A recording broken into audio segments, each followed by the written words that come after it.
Good morning on this very hot morning here in the UK. Let me just invite my guest along.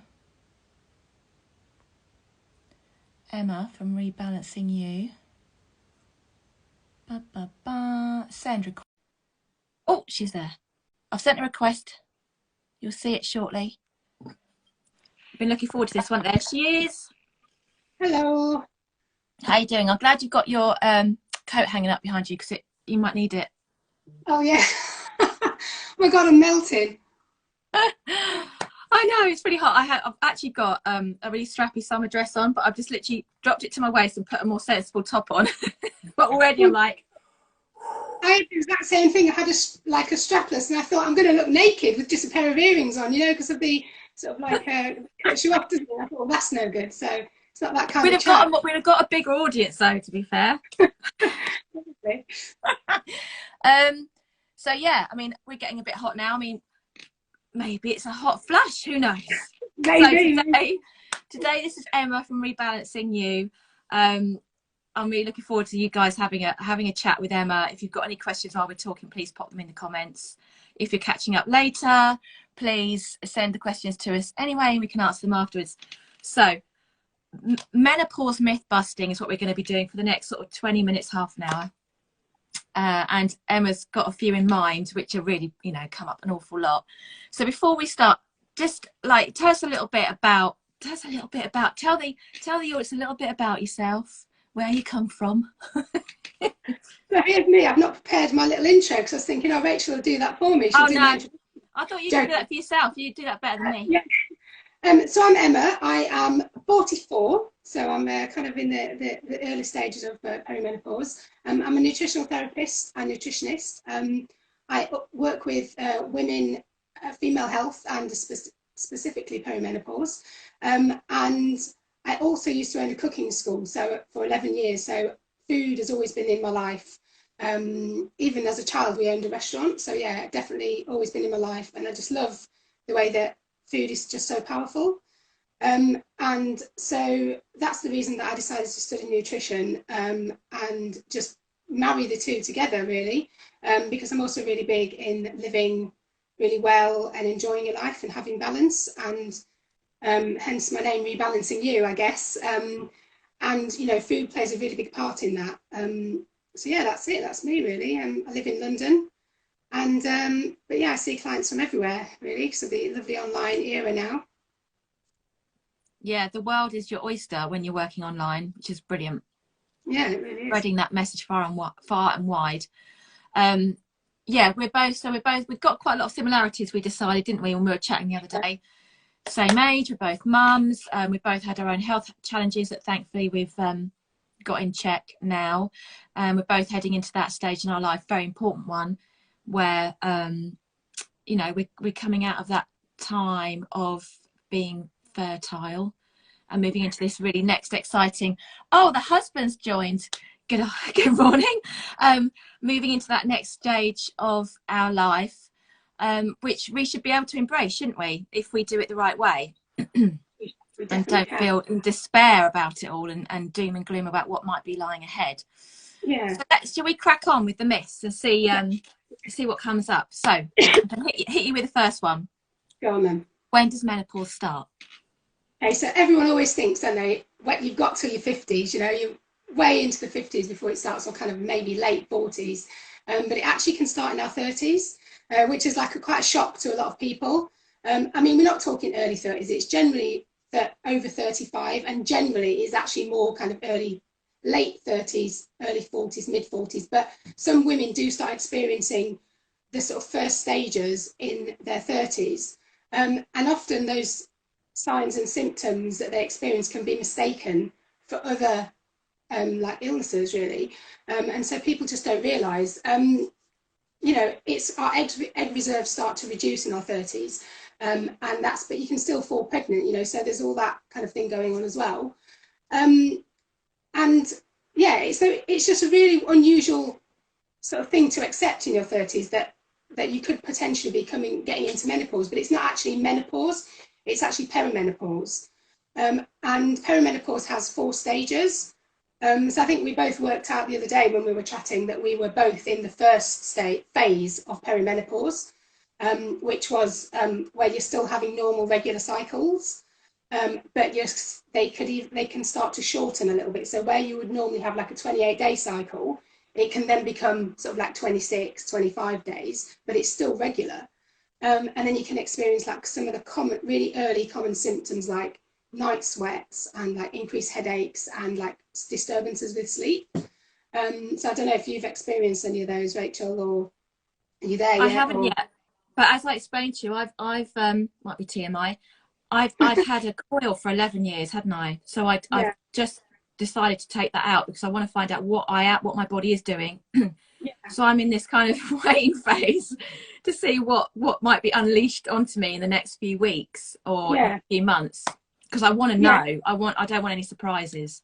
Yeah, and I think a lot of women they often when they get to sort of like early 40s, mid 40s, they decide to take away all that contraception or all that thing that's kind of it's not doing anything. Well, it is doing stuff to your hormones, but you don't quite know what it's doing. And it's only when you remove that that you can then find out what's exactly going on. And so, yeah, you're kind of playing a bit of a waiting game. So that was like your first stage. So you never know, you might not be there yet, or you might be a bit further along. And then our second phase that of perimenopause is the early menopause transition. And that's where you kind of like the periods start to go a little bit longer, further apart, or they can get closer together. And the sort of what you call it, the symptoms really kind of ramp up, like the brain fog can really start to get like quite bad. You can start getting more night sweats, more what I was going to say now, there's a bit of brain fog for you. You can, all these little symptoms can just kind of occur, and you kind of don't really know where you are. And that's the second phase. And the third phase is where you have a period, well, a gap of at least 60 days. So, you miss a period. And like a lot of women think they're pregnant. So they think, oh, hold on a minute, I've missed a period. What's going on here? And I know people, and I've done it myself, where I've done like 2 or 3 pregnancy tests thinking, oh, am I pregnant? You're not pregnant. You think, well, what's going on? You're too young for perimenopause. So what is it? And again, that's the sort of time where you can probably start thinking about making sure you take like some spare knickers and a sanitary sort of supplies with you in your bag just in case, because you just don't know when it's going to happen. And then the fourth phase is where you're kind of, some people call it the waiting room, and you're kind of like, it's where you're waiting for that 12-month long where you don't have a period. And some women get to like 10, 11 months and then they have a period, and it's just like, damn. Now they've got to go all the way back to the beginning of that beginning phase. But that doesn't happen that often. If it does happen, it probably only happens once. So yeah, and then once you've got to that point where you've had a period, you've not had a period, sorry, you have achieved the menopause, and red flags coming out and whatever or however you want to celebrate it.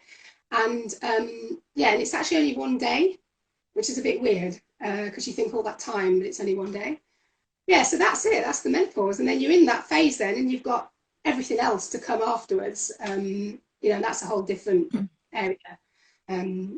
Yeah, that's it. That's the menopause, or perimenopause, should I say?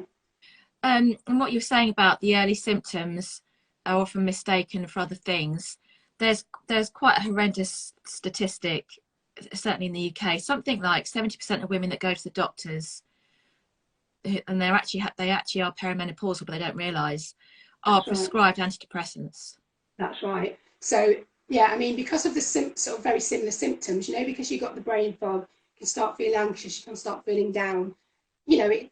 It does present as as if you were having like problems with depression. But the thing is that I don't think there's enough investigation. You go into the GP, you have like a 10-minute appointment, and they're just like, oh yeah, you sound like you're a bit depressed, so you go and take these tablets. And with all the best will in the world, that they're just trying to kind of help you, but it's not really always helpful, because obviously some women really are depressed and they need the antidepressants, but not most women, but a lot of women aren't. And some simple sort of lifestyle changes can really, and food can be really helpful. And I think also not just that, but an understanding of what's happening. Yeah. Not because people, you know, there's still a taboo around depression and mental health and things, and people, so people are still quite wary of being labelled or diagnosed with something like that, and it can be quite, you know, upsetting to get that label for some people, and so it's really important to investigate where we're going with that. Yeah, and I think that's one of our other things we were going to talk about, wasn't it? How it's not just about hot flushes, it's about there's a mental health issue there as well sometimes, or Yeah. it's taken. Yeah, that's one of our other myths, isn't it? But Yeah, I did find that stat really horrifying. And there's about 34, 35 common symptoms, isn't there, of perimenopause? yeah, 34, I think. 34. 34, I mean, there's probably a few more, but I think 34 recognised symptoms. Please don't ask me to reel them off because I No, really don't. I no, was because going to say, also it's too depressing. you probably just took anything out of the bag, couldn't you? And you'd be covering it basically. Yeah. But you know, the most common ones that we see are kind of like the difference in periods, headaches, hot flushes or night sweats. God, I'm gonna like be brain fog, low mood. Or what else is there? There's quite a few. A lot of women also suffer with kind of breast tenderness Yeah. or like lumpy boobs, and that should always be checked out, lumpy boobs. But often that can be a sign of perimenopause as well. So I think there's like 9 top symptoms. If you check off 3 of those 9, you're in perimenopause. That's by a Canadian endocrinologist. I can't say the word. Endocrinologist. Endocrinologist, yeah, she's from Canada. I can't remember her name now. It'll come to me. But yeah, so that's her kind of like, she's done a lot of research around it, and that's what she identifies as, you know, a good way to find that, to say that you're in perimenopause, because, you know, going to your GP or having blood tests, you know, the hormone levels, it's that just in a snapshot of time. And you know, it's not just about the bloods. There's all these other symptoms as well. Yeah, absolutely. So, myth 2, is HRT the only option? Well, no, it's not. Sorry, I'm going to start choking, Steph, in a minute. It's not the only option. No, I mean, there's, you know, it's a really good option for many women, and it's really good at the moment that there's a lot more talk about it in the press, and people are starting to take it much more seriously. And you know, it's available on the NHS, and also now the HRT that they have available is body identical. So that means it's the same hormones as what we've got. So it's not kind of a fake hormone. It's identical to our hormone. So it's perfectly safe to take for some people.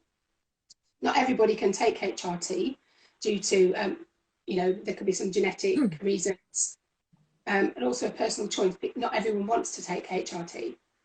So no, there's loads of other things you can do. And HRT as well, only kind of we only think about HRT as testosterone, not testosterone, estrogen and progesterone, and then sometimes they add in testosterone. But it covers those 3 main hormones. But there's loads of hormones in our body that can be out of sync, particularly at this time in our lives, our thyroid hormones, our cortisol, and our insulin. So those 3 other hormones can often be out, and other ones too, but you know, those can also be out. So HRT can address the sex hormones, but it can't address all the other things. So there's many different things that we can do. There's lifestyle changes that we can make. There's food that we can eat. There's supplements that we can take. There's also supplements that mimic the estrogen and manipulate the same as the HRT would do.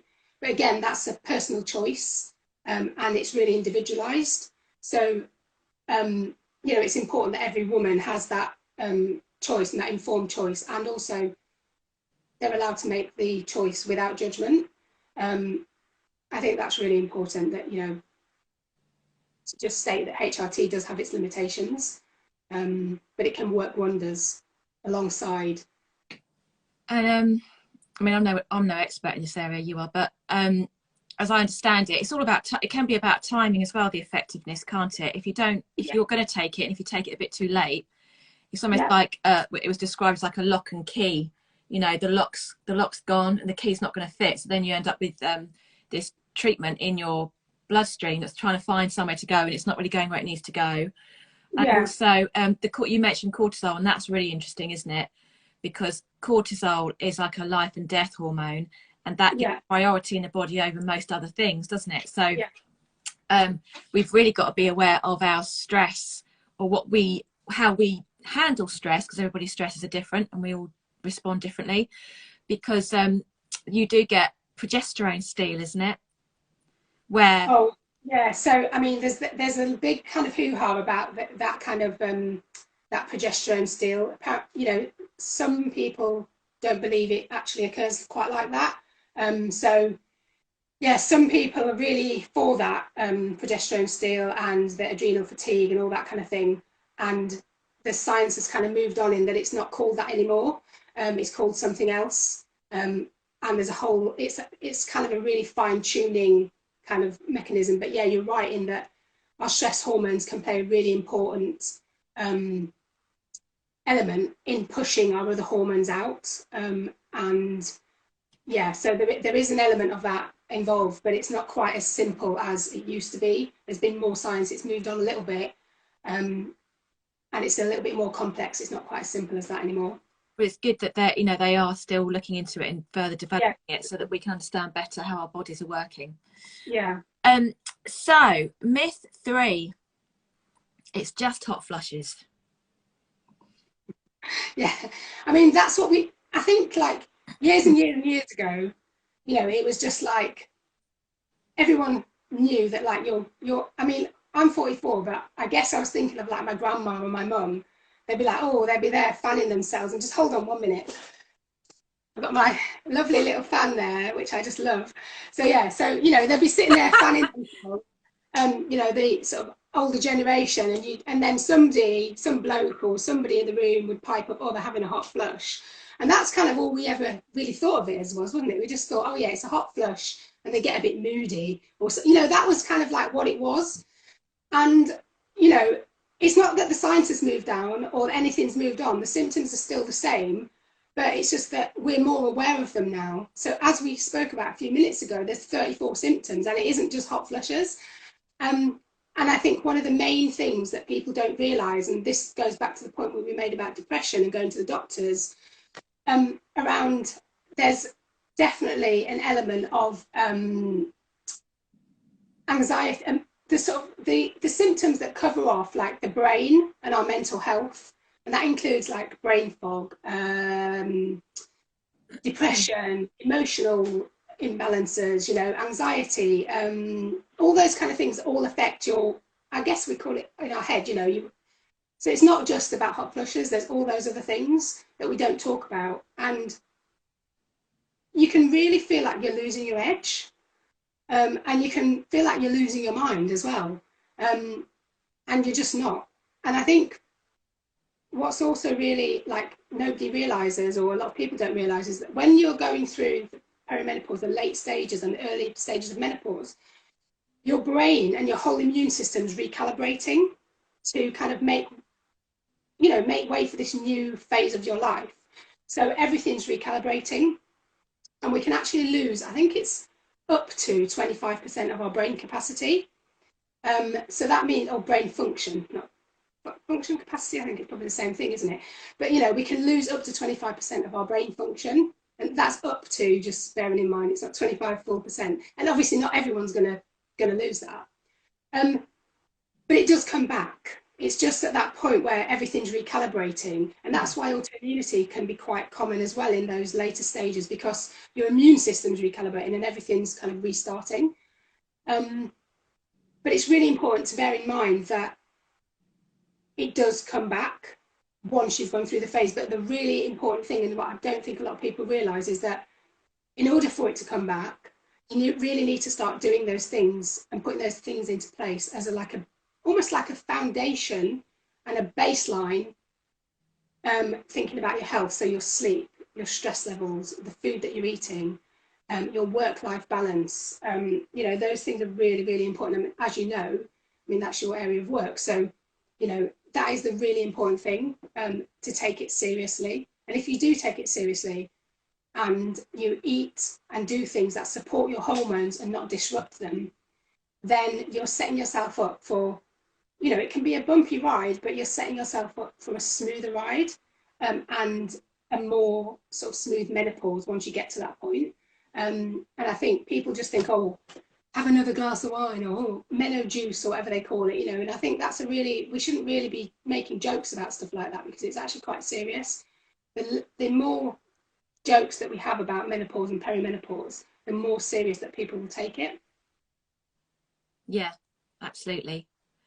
There was did you see something that was in the press a little while ago? It was a brain scan of a woman perimenopause and then after menopause. It was really fascinating. They did a study on it and they realised that, yeah, it's not what you're saying.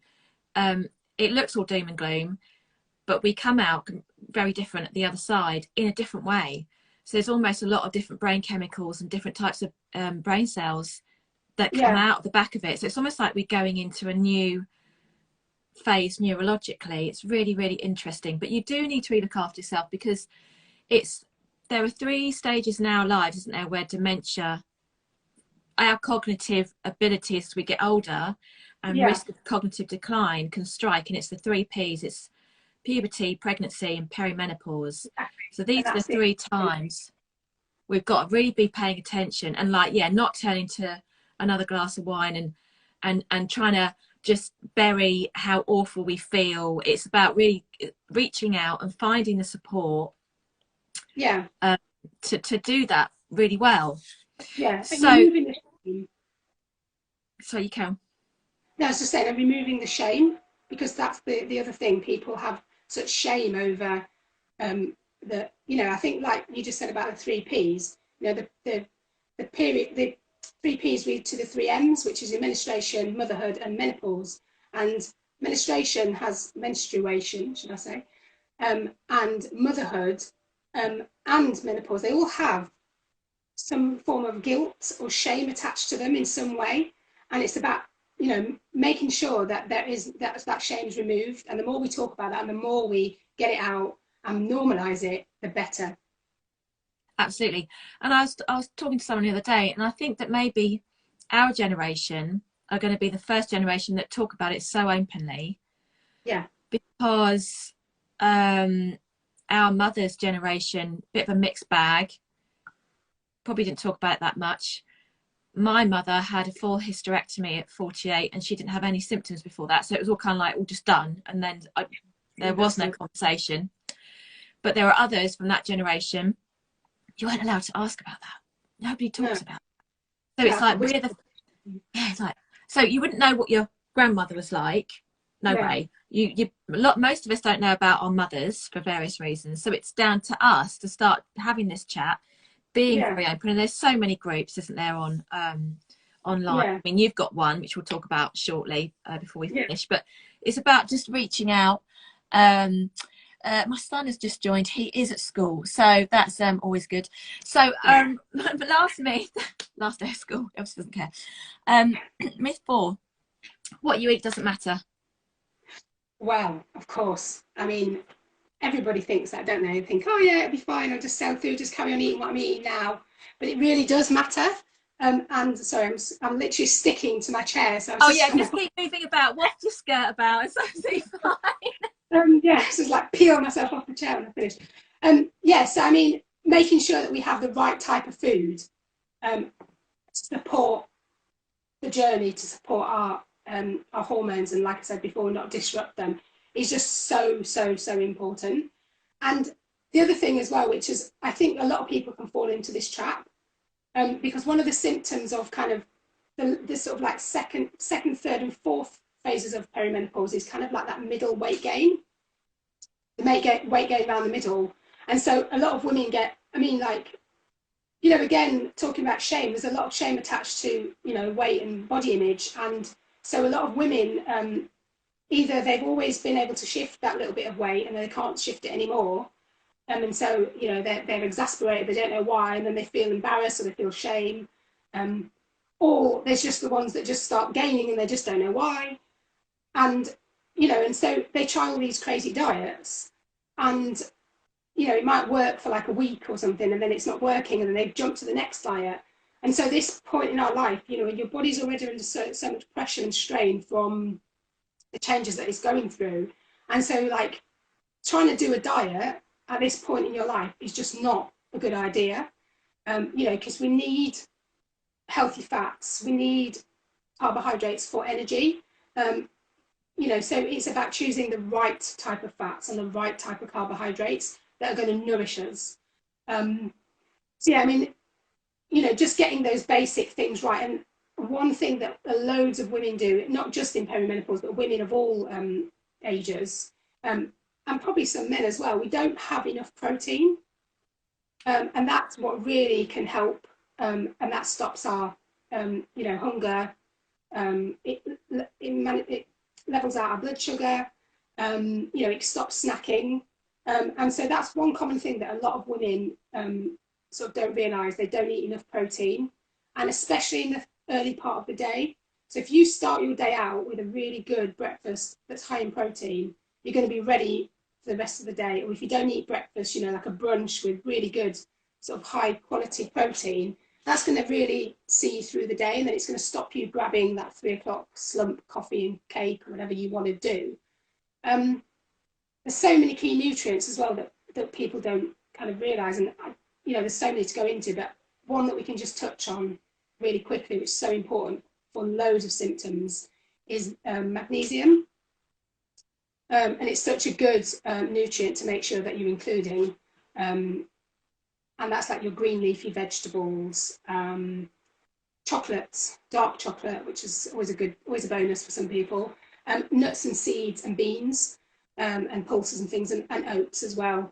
And those kind of things, they all have benefits. They have magnesium, but they also have benefits for our gut, which is always a really good thing to consider with regards to our hormones, because our gut helps our hormones. So yeah, so it's like about getting that protein, as much fruit and veg as we can, and then just thinking about where your magnesium comes from as well, is always a really good one. And it's great that you talked about protein and fats, because again, our generation grew up with all the Muller-like yogurts and the low fat is everything, and if you go into the gym you carb up. This is just not right. It's just not right at all. But we grew up with that, and it's kind of hardwired. I mean, I even slipped up the other day with someone. I said something, I thought, no, that wasn't the right, you know, I thought that was not right. That wasn't right. That is going back to what it's still saying that in the supermarkets, isn't it? But it's not, that is not how we should eat now. It's completely different. It's like you said, great high quality protein from different sources, all sorts of really good fats. I mean, that's actually something we could talk about another time if you want to come back on, because that in itself, just that is big, isn't it? And fats, just fats. People do not know that your sunflower oils and, you know, your rapeseed oils are really not what you should be getting in the shops, and why. Especially for women at this stage in our life. So food is so important. Especially for brain health, because like the fat in our brain, and you know, a lot of the symptoms from perimenopause come from, you know, the brain health and all that. So that's really important. So do like a whole big series on just on fat. Just if anyone's wondering, healthy fats are salmon, avocado, nut seeds, extra virgin olive oil, walnut oil, flaxseed oil, that kind of thing, just in case anybody who's watching doesn't realise what a healthy fat is. It's the ones you won't necessarily see in the supermarkets. It's the ones you get in the smaller glass bottles from, you know, they are in the supermarkets, but like I can't get the linseed oil, so I buy that online, and you can get avocado oil, that's kind of easy. But it's and also getting it in the foods, like you said, you know, the nuts and seeds, and actually the avocado, I don't like avocado, I need to get over that. You know, oh my god, I love it. It's really funny how you said you can't get flaxseed oil in your Sainsbury's. I've got like a tiny little Sainsbury's at the end of my road. For some reason they sell flaxseed oil. They don't sell anything else. They don't sell wholemeal bagels, but they sell flaxseed oil. That's brilliant. It's so hit and miss, depending on which one you've got. But I mean, that in itself is fascinating, because we've been brought up to think that, you know, these really highly processed omega 9. 3 oils, the worst ones. I always get my numbers mixed up. 3 is the ones we don't want so much of, isn't it? No, no, 3 is the good. So 3 you is the want good. The me. 6, we've got too There's much 6. 6. Yeah. Too much Yeah. 6. Too much 6. Yeah. Those are the ones that are coming. Yeah, those are the ones that are most commonly purchased, but they're the ones we want to be kind of bringing down a bit. Yeah, exactly. So that's brilliant. So before we wrap up, can you explain about, I know you've got a fantastic Facebook group that you've just started, which is getting real buzz going. Yeah. And I know you've got some free resources. Tell everyone how they can get in touch with you, how they can connect with you and work with you. So they can follow me on Instagram at Rebalancing You. I've also got a Facebook page called the same thing, Rebalancing You. But then I've got my Facebook group, which is called the Perimenopause Power Community. And it's got about 155 members so far, so it's growing quite quickly. And yeah, so that's a really good group to join. And then I also have my free resource. It's around brain fog, so 5 steps to banish brain fog, which you can download by clicking the link in my bio. So yeah, get that downloaded, banish that brain fog. And if anyone's really struggling right now and they are looking for someone to get some real personal help with, how can they get in touch with you? So again, they can contact me on Instagram, or they can email me at emma@rebalancingyu.com. And I'm working, I've got 2 spaces left to work with clients over August, starting in August, and then yeah, one-to-one. But if anybody wants to just DM me, then we can go and talk about that going forward. That's brilliant. And if the guys go to your link in your bio, have you got all of those links behind that? No, it's just at the moment it's just the link to my freebie. So if they want to contact me, just they can DM me. Like I said, emma@rebalancingyu.com. Just send me an email. That's brilliant. No, that's great. Is there anything else you wanted to add before we finish? No, only that as soon as we finish, I'm literally going to be going and getting like something lighter to wear. I'm in shorts, but yeah, it's just like, yeah. No, it's just lovely to have you on, and I'm really looking forward to having you over on my page in a couple of weeks. Yes. So really good. So we're going to talk about like how, well, I don't know what we're going to talk about, Rachel. You can just tell me. Well, I love talking about mental health, so all that stuff. How we feel at this stage in our life and how we can help. And how we can help people, yeah. Yeah. We can even talk a bit about the gut and brain connection, can't we, and hormones and stuff. So that'd be amazing. But yeah, looking forward to that. Enjoy the rest of your day. Get out somewhere in the sunshine, get somewhere cool. Yeah, no, it's fine now. I'll be sitting in front of my fan. It's that cooled down, but it's just, yeah. I don't eat. I can get my fan back on me. Show me. And I'll pop this on the grid, and then people can catch up later, and I'll see you in a couple of weeks. It's been brilliant. See you soon. Take care. Bye.